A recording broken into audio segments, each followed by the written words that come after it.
पटना में, अभी तक इस पर कोई ठोस कार्रवाई नहीं हो पाया है, क्या कहेंगे? मैं 40 वर्षों से सक्रिय राजनीति में हूँ और इसमें कितनी घटनाओं को देख रहा हूँ। बहुत सारे लोग इससे अपने राजनीतिक सुचिता को मजबूत करना चाहते हैं। मैं उन लोगों में नहीं हूँ। मैं राजनीति को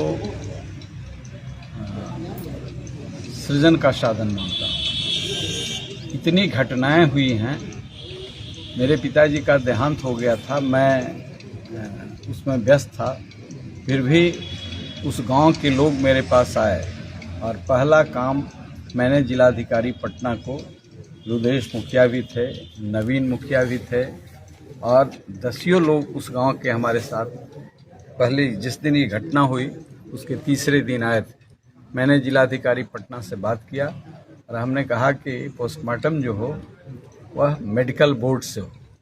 इसके लिए बहुत माथा लोग पटकते हैं, लेकिन तत्काल मैंने ये काम कराया। जो लोग आज फ़ोटो खिंचाने में परेशान हैं उनको इस काम में लगना चाहिए कि यह सकारात्मक रिजल्ट कैसे दे।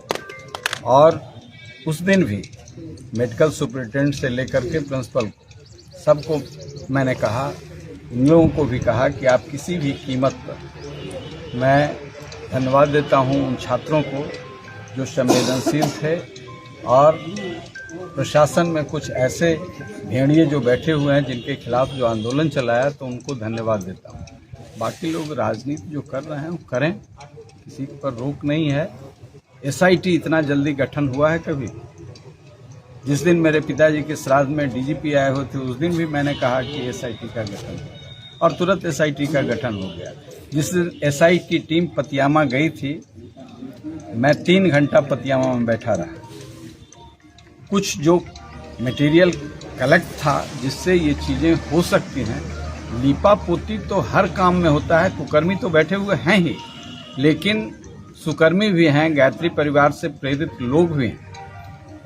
मैंने गुरुदेव से शिक्षा, ये माताजी से शिक्षा लिया है। इसलिए ठीक है, जो राजनीति करते हैं वो करें, लेकिन मैं कहता हूँ जहाँ लोगों की घिघी बन जाती है वहाँ अरुण कुमार अपने से भी विद्रोह करते हैं, अपने आप अपने विचारों से भी विद्रोह करते हैं। इसलिए ये मामला दबेगा नहीं। मैं यहाँ के लोगों को, और कोई भी मामला, जिस मामला को मैंने लिया है इसके पहले भी मैंने लड़ाई लिया है, इसलिए नहीं कि ये जहानाबाद की, दूसरी जगह की निर्भया कांड में भी मैंने हिस्सा लिया और उस ठंडी में धरना पर भी बैठा।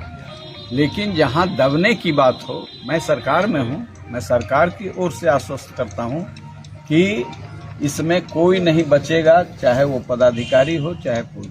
लेकिन जब कहीं आपके अंदर भी दोष ढूंढा जाता है तो अपने से भी पूछना चाहिए। ये गैंग चल रहा है, गांव में भी चल रहा है, जो आजकल इस तरह के रैकेट को कुछ नेताओं का भी संरक्षण प्राप्त है, कुछ भ्रष्ट पदाधिकारियों का भी संरक्षण प्राप्त है, लेकिन लोग अपने बच्चों को संभालने के लिए तैयार नहीं।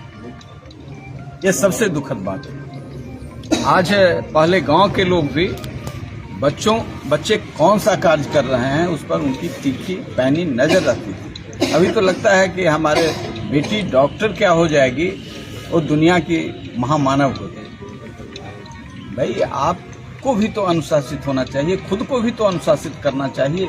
ये सारी चीजें में एक जगह का धुआं नहीं होता है।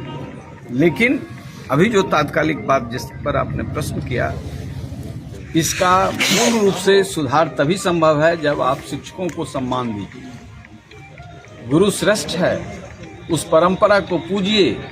इसीलिए मैंने राम और कृष्ण का उदाहरण दिया। राम और कृष्ण सिर्फ नहीं बनने वाले हैं, आदमी बनाने की जरूरत है और आदमी एक सफल शिक्षक ही बना सकता है। आज शिक्षकों को भी इस घेरे में लिया जा रहा है।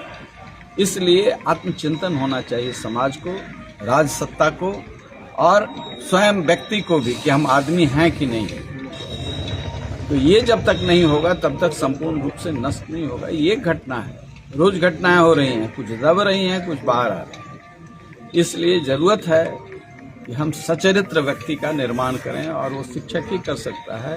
उसके लिए न कोई MP कर सकता है, न मंत्री कर सकता है, न प्रधानमंत्री कर सकते हैं, न मुख्यमंत्री कर सकते हैं। आदमी का निर्माण व्यक्ति करता है। ऐसी ही संस्था है आदमी के निर्माण की। लेकिन गायत्री परिवार में भी भेड़िया घुस जाता है। बहुत लोग पट्टा लगा करके बहुत धंधा करता है, मैं जानता हूँ। लेकिन गुरुदेव ने जिस संकल्प के साथ किया था,